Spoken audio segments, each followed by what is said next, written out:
Hello snowboarders of the internet, I'm your host Avran LeFeber, and in this video we're going to be reviewing the Arbor Satori Camber.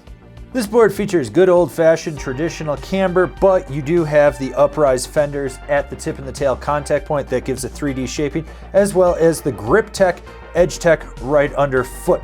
So you're going to get all that load, pop, snap, and drive of traditional camber, but with those uprise fenders it's going to give you a little bit of ease of entry in and out of turns, as well as more optimal powder float. This board's available in 148, 151, 154, and 157.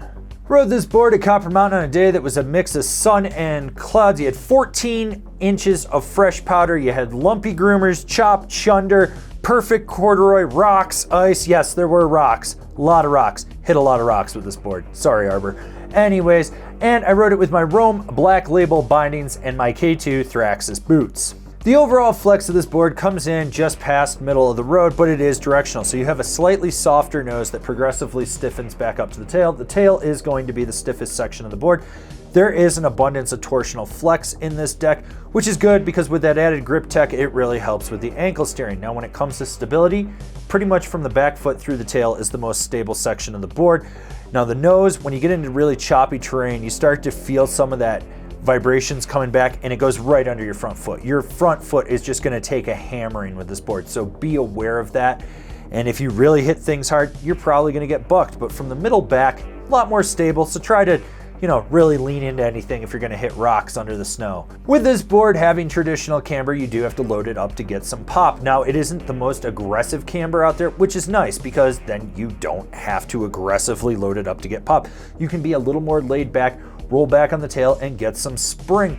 This makes it fun for pop and rollers or just playing around in the powder. With the nose being a little softer and having those uprise fenders in there, you get that 3D shaping. It makes it easier to press into. So pop a 180 and really press into it.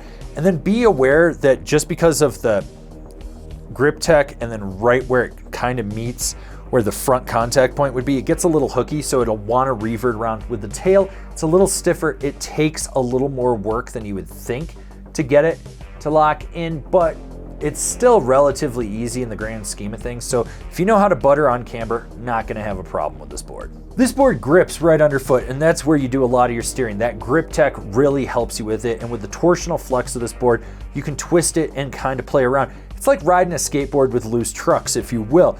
This makes it easy for edge engagement when you go up on edge. Now, the one thing that I will note is if you really aggressively drive your back knee into the center of the board, it'll disengage the front and you can roop this thing out and have it wash out on you. But if you kind of ease into it, this board will lock in and allow you to carve from one side of the trail back to the other, and you can really just feel it steering right underfoot, which is nice. I like that. I like that ability on a board to be able to steer underfoot rather than driving it out at the contact points. It makes it better for ankle steering and just doing those quick, nuanced carves. So short, tight, quick carves, medium, mellow carves are really its strong suit. When you go for a deep, hard carve, you kind of have to tone it down or it will wash out on you. So who's this board for? The powder-focused freeride guy that wants to downsize on a board and not have an overly aggressive ride. So I dug this board.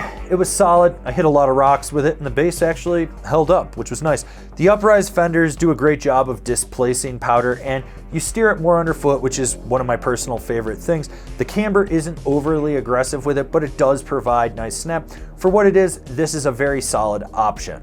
Comparable boards: the Telos / the Amplid Kill Switch, the Rome Service Dog.